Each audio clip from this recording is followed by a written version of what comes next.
Welcome to another MiTunes podcast right here at manxradio.com. Mark Tiley, the nation station, Manx Radio. This week, my MiTunes guest, her voice will be very familiar to you if you are a regular listener to Manx Radio, or have been over the years, because we're talking about a return, a glorious return after a bit of a sabbatical for Kim Quine. Hello, Kim. Hi, Mark. It's nice to be back. How many babies? Just one this time, but two in total. Two in total, just one this time. Yes, two and done. You sure? Very, very, very sure, yes. There was a very bad Bond movie called Never Say Never Again. I'm just saying. No. Simon, she said it like that. No. Okay, fair enough. Listen, thanks for coming back in. Oh, it's lovely. We were just saying it's been a long time. 4 years since you did something with me on the Greatest Hits show, where we used to have to choose tracks from an album. But here in MiTunes, of course, you can go anywhere you like.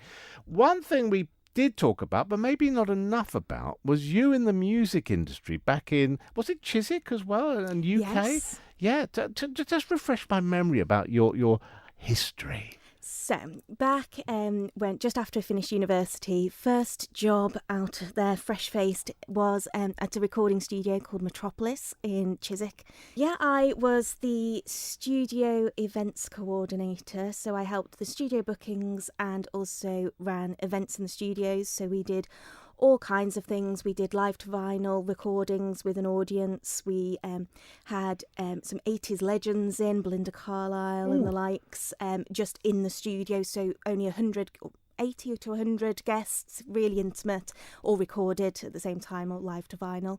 We also did things like Ed Sheeran's first album launch, and during the Olympics in 2012 we won the contract to do some of Coca-Cola's corporate hospitality.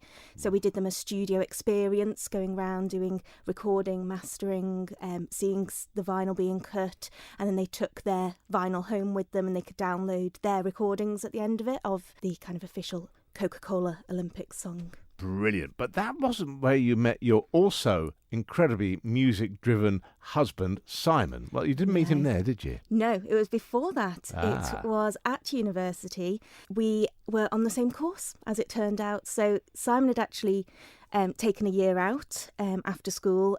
He had turned down a different university, just deciding what he wanted to do while he worked here for a year.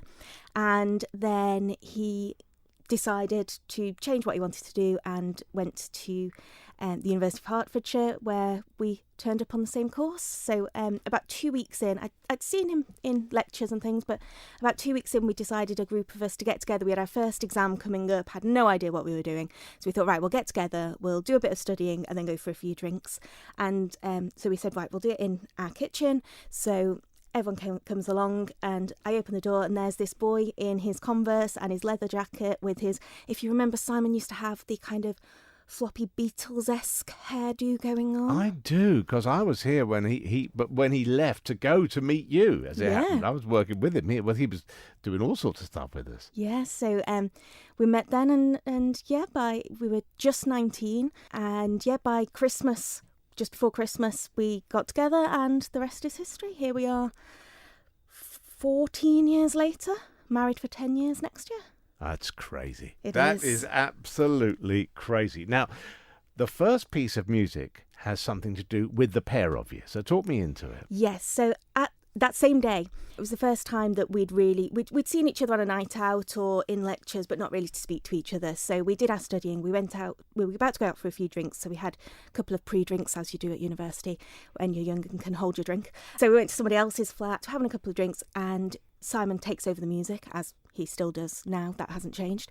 And he put on this song, and I turned to him and I said, I didn't know anyone else had heard of Little Man Tate. And we had our whole conversation about this song, and that was our first conversation that started everything.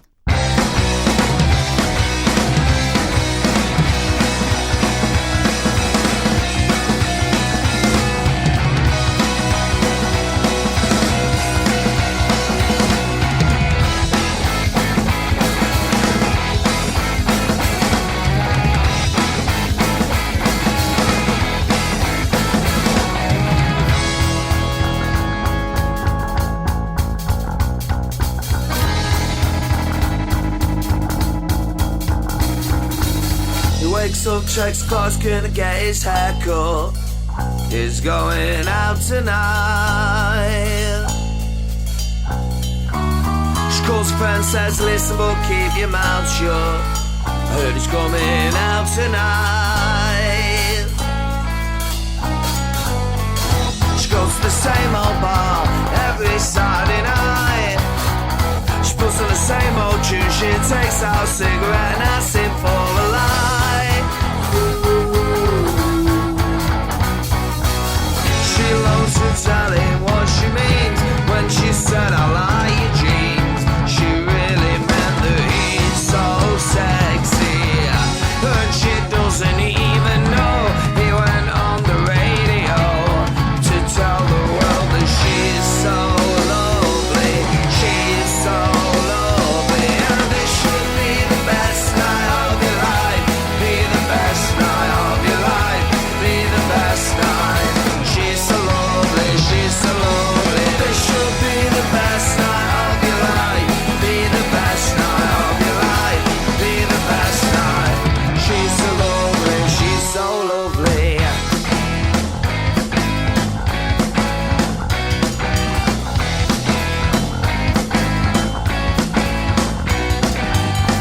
It's the bar with a large six song on the jukebox, a hit from 99. She says to her mate, let's wait 10 minutes. I don't wanna be bang on time.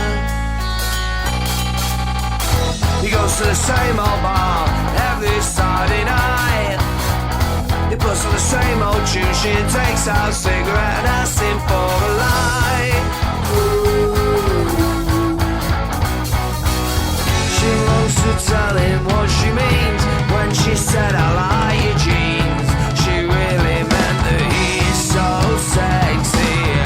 And she doesn't even know he went on the radio to tell the world that she's so lovely. She's so lovely. And this should be the best night of your life. Be the best night of your life. Be the best night. She's so lovely. She's so lovely. This should be the best night of your life. Be the best night of your life. Be the best night. She's so lovely. She's so lovely.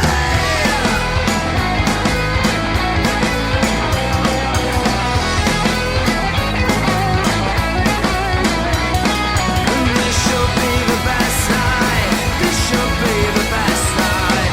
This should be the best night. This should be the best night. This should be the best night. This should be the best night. This should be the best night. This should be the best night of your life. All this week, my guest is Kim Quine here on MiTunes. And we worked out yesterday, Kim, it's probably 4 years since we've been together in a studio when I was doing Greatest Hits and people had to choose tracks from an album. It is 4 years, you know. It's crazy. It feels like yesterday, and yet obviously the Yeah. last few years so much has happened. It's really strange. Very, very odd. So back on the radio with the man. With him, yes, keeping him in check. Yeah. Saturday mornings. Saturday mornings, 10:30. Marvellous. Saturday social. Marvellous. Saturday Social. We'll get plenty of plugs in for that. We'll get plenty of them in. I don't think I've ever asked you this. Was it Simon that brought you to the Isle of Man for the first time, or had you been before? I had never been to the Isle of Man. I'm not even sure I had heard of it before I met Simon. In fact, at university, there was a bit of a joke in our group of friends that it didn't really exist. Good Lord. So we met in the October. We were together by Christmas. So it was around February he brought me to the island for the first time. And I confirmed to everyone it did exist. I took photos to prove it. And yeah, it was lovely. But Simon was always, no, I'm not going back. Not till I'm older. I'm not going back. He just had this one thing that he would come back for, and we always knew that there was one job which used to be yours, Mark, that he would come back for. So when that came up, he had a little go. That didn't happen, which is fine. But he got chatting and applied for something else, and it was just too good an opportunity. We had our first child at that point was a couple of months old when he was offered the job. We moved over when he was 6 months old the following February. and it just seemed like a good time. I was obviously not working at the time anyway. We were ready for a bit of a change, and although we loved where we were living, we'd moved to Sheffield by this point, and we loved it there, and it's probably the place, if we were ever to move back, that we would go back to. We've got some amazing friends there who still come over and see us, and we go there. But moving here with children, I think it's just a fabulous place to bring them up. It's so safe. It's just beautiful. You can just, especially on a nice day, just go anywhere, and there's so much to do. Well, the weather we've been having recently has just been perfect. It helps. Do you think having children in that situation, being new to the Isle of Man, helped you integrate?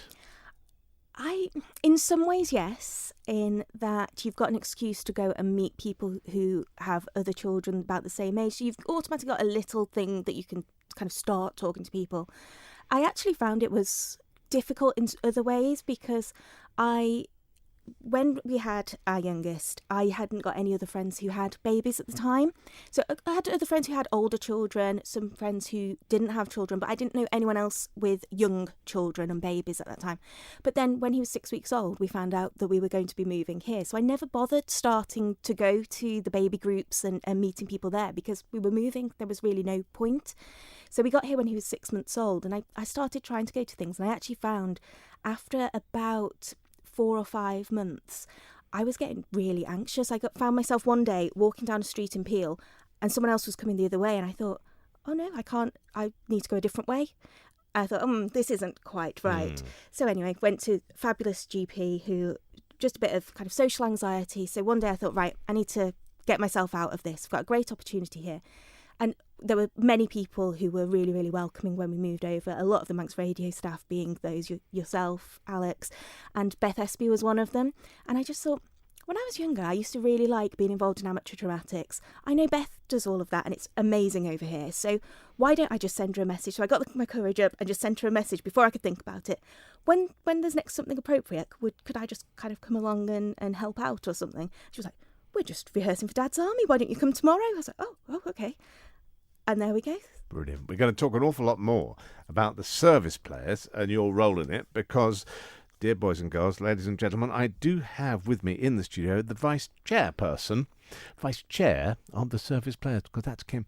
We'll talk more about that tomorrow. Let's have your second musical choice. The second one, so going back, I thought it'd be nice because the privilege of working on radio is that people invite you into their homes, into their cars, and it's nice for them. I find when I'm at home, I put the radio on when I'm alone because you suddenly don't feel alone anymore. Someone else is talking to you. You feel involved in it, hopefully. And I think it's nice to get to know people a little bit, which is why I told you a bit of our background yesterday. So I thought this one is a Frank Turner song, and they recorded the backing to the chorus in Reading Festival, and we were there, so technically we performed on this song. It performed in the loosest sense of the term, but Frank Turner's a guy that we've been to see many times, Simon and I, big fans of. So yeah, we thought he actually sent us a message wishing us good luck for our wedding, which was very nice. Oh, superb. Well, let's have it then. We'll listen out for you both. Here he is, Frank Turner, and I Still Believe. Hey, yay, friends and Romans, countrymen. Hey, yay, punks and skins and journeymen. Hey, yay, my sisters and my brethren. The time is coming near. Come, yay, to soulless corporate sucker stops. Come, yay, to toilet circuit touring stops. Come, yay, to bedrooms, bars and bunker spots. The sound is ringing clear. Now who'd have thought that after all, something as simple as rock and roll would save us all? Now who'd have thought that after all, it was rock and roll?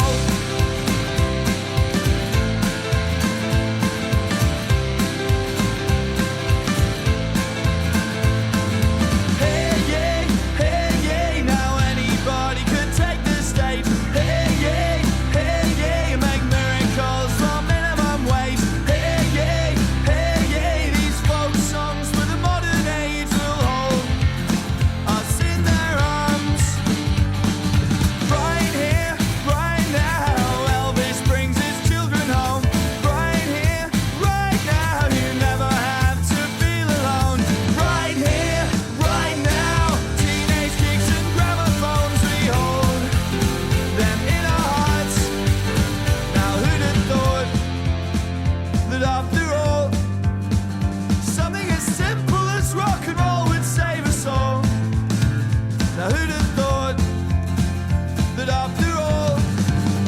it was rock and roll.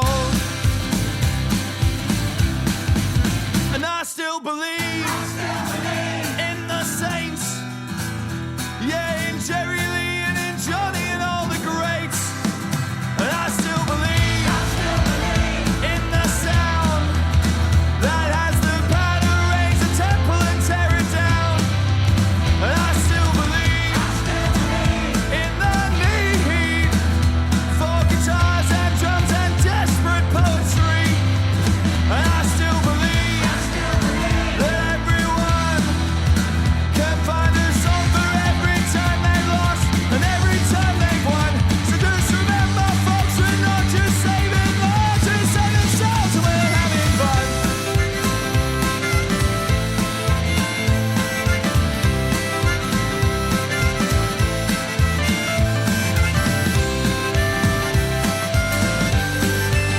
And I still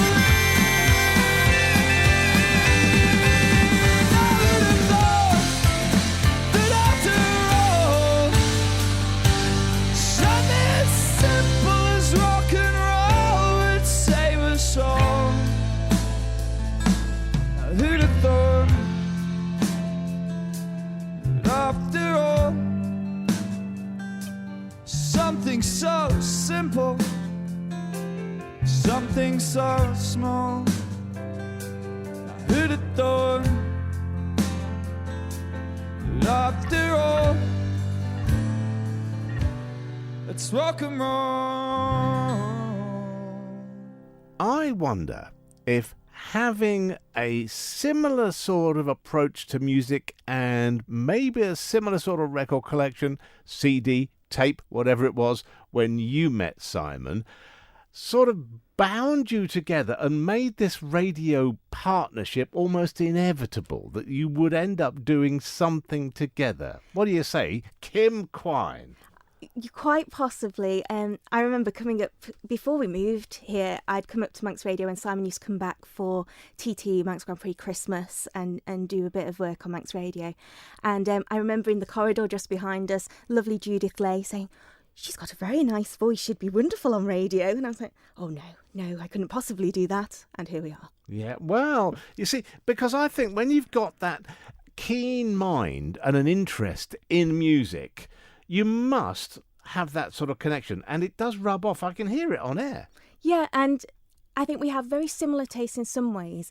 And then there's certain things that Simon thinks are absolutely awful that I listen to. So I like to put them on his Spotify to wind him up, because then it skews all of his like discovery playlists and things that it comes up with. So he gets really, he's really pleased that I do that. Well, it certainly works. And I think that's another thing. When you start talking to people about music, you bounce off each other and you remember different things and you suggest to other people what you like and they suggest something back to you, and it just grows, doesn't it? Yeah, I think music is something that really brings people together, whether you actually like the same things or not.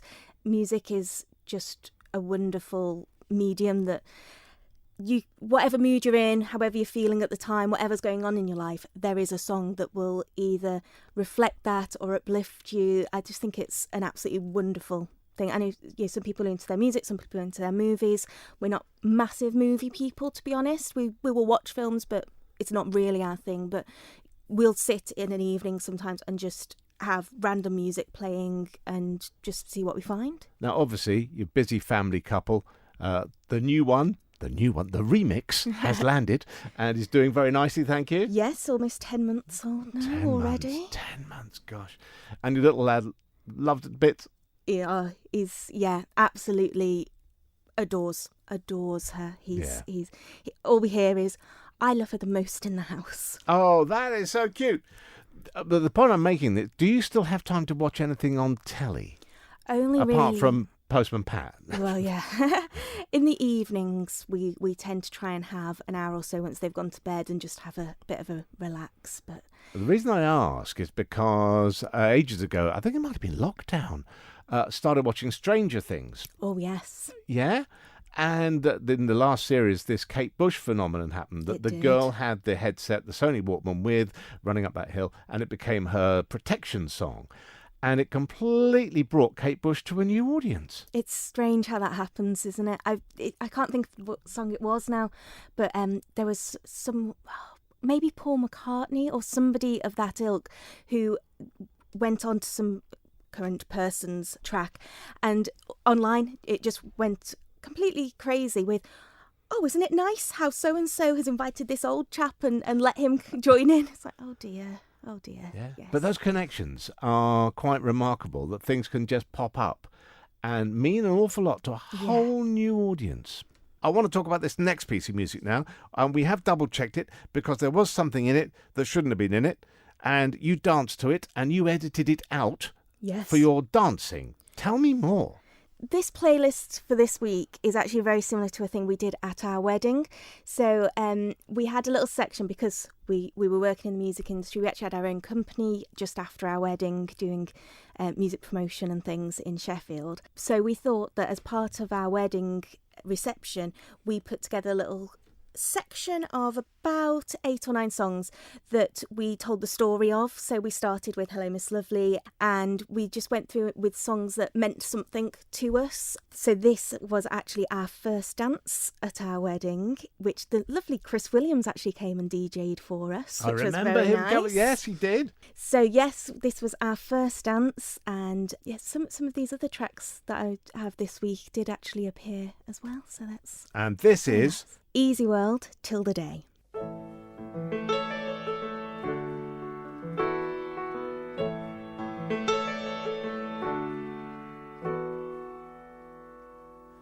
And the churches won't stretch up through tarmac flyovers. The city don't smell like they said in the brochures. It's no longer surprising when lovers and lawyers they lie.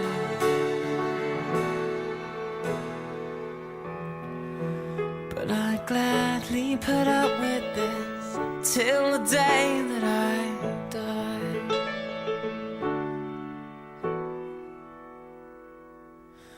Well, we've had our problems, but hey, hasn't everyone? As soon as they're gone, we'll just drag in another one. Well, I can see that you're sad, but you say there's a lash in your eye.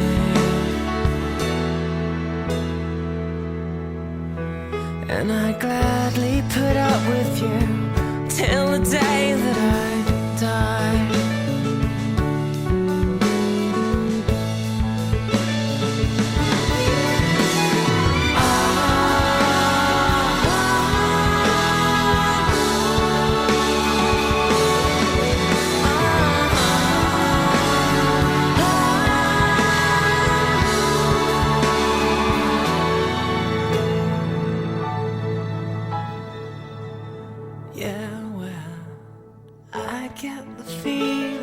Just not cut out for this.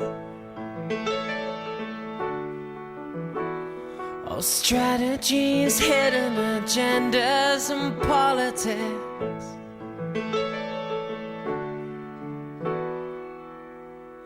But if we can stand before legions of enemies, just you and I,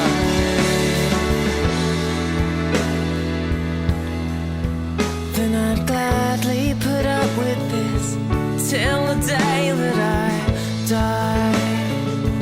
Till the day that I die. On the day that I die. And I will not hurt me.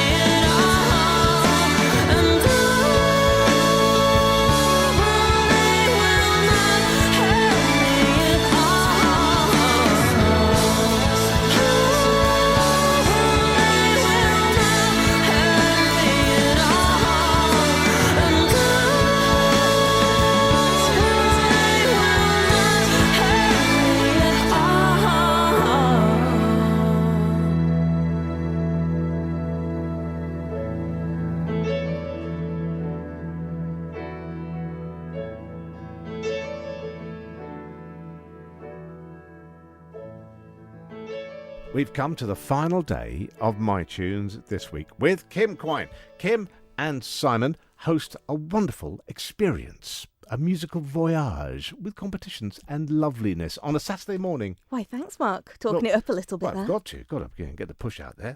She's back, everybody. She's back.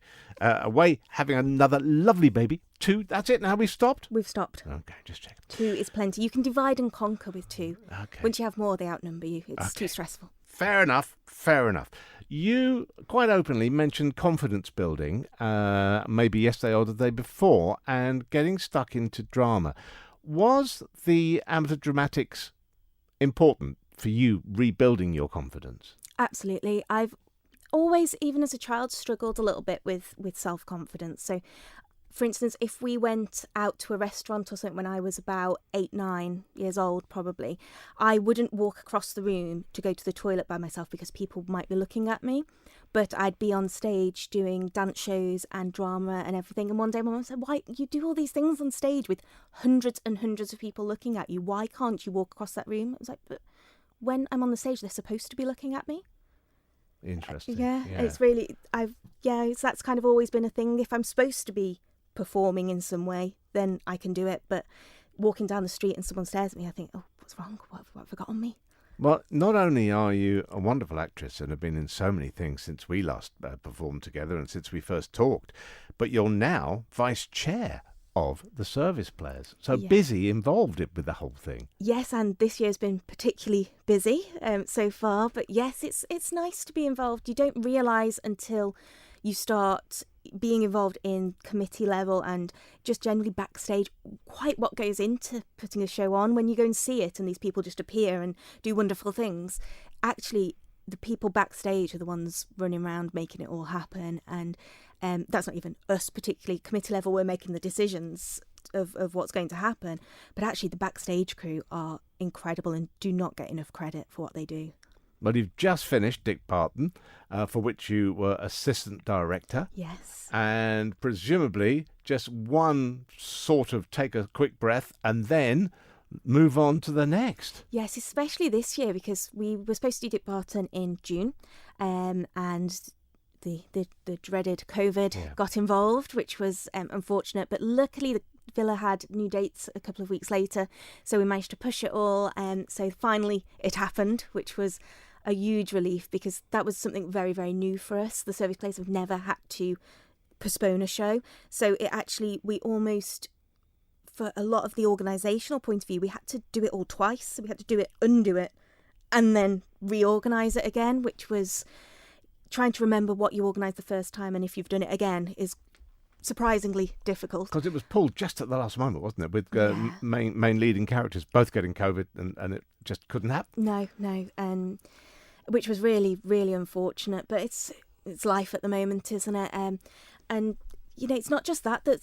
Obviously people are as well, for the audience, still worried about COVID. There are, you know, however you feel, but some people are still worried about going to indoor events. And I know that we're not the only society struggling a little bit to pull people in now. I'd say we looked at about a third of the tickets that we would normally be pre-COVID for something like that. But speaking to other people, all the societies are facing the same struggles, and we were thinking about it, and people are still concerned about going out. And, you know, the service players, traditionally our audience is, on the whole, on the slightly older side. You know, we're not the musicals like Annie, etc., who are pulling the children in particularly.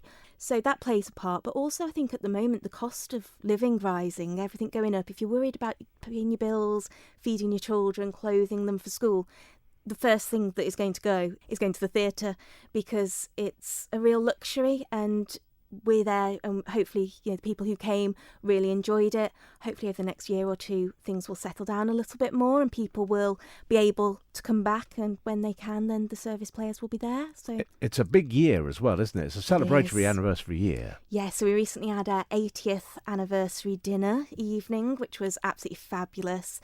A lot of work went into that by our secretary Lisa Smith, who unfortunately wasn't able to make it, which was a real shame. We were absolutely gutted for her, but she put so much work into it. It was an absolutely fabulous evening. I think everyone who went did enjoy it. I went. It was brilliant. There we are. I cannot say any more than that. It was brilliant. Thank you. So, we wanted to do something a little bit special this year, being the 80th year. It's, quite an achievement, really.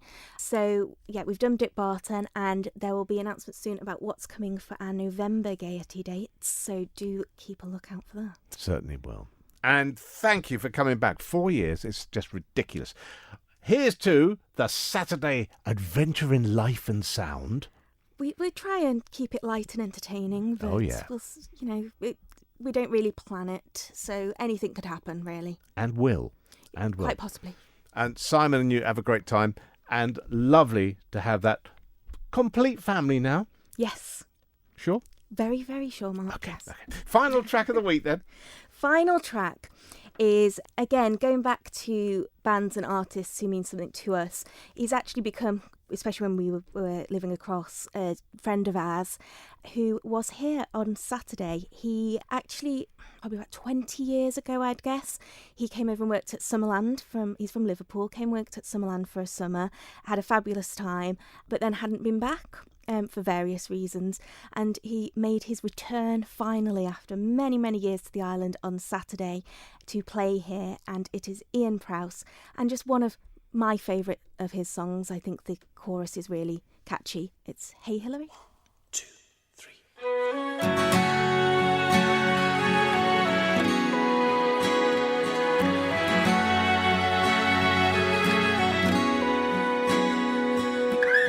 Hey Hillary, your smile to me is a carnival that celebrates love and despair. Hey Hillary, I meant to tell you when I'm with you, I could see strange shapes in the air.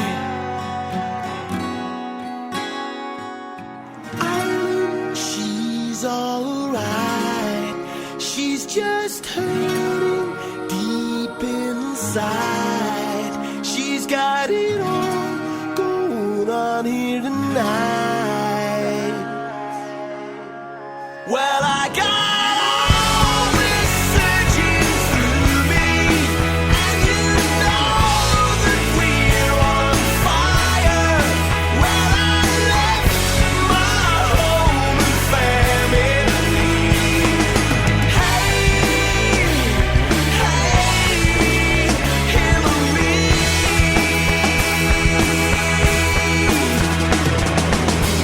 Hey, Hillary, that kiss on your cheek as a little girl from the spirit world tells you he's there. Hey Hillary, well I read your message. I'll probably never see you again. Dublin town's alright, it's just hurting deep inside. It's got it all going on here tonight. Well, I got all this surging through me, and you know that I'm on fire. Well, I left my home and family.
Thank you, Kim. Kim Quine, that was on MiTunes. I can't believe it's 4 years since we had a chat on Greatest Hits. Ridiculous. And don't forget, check out Simon and Kim's show Saturday mornings 10:30. I'm Mark Tiley. Hope you can join me for more Mark Tiley in the morning shows, Monday to Friday, 9:30 to 12 on Manx Radio.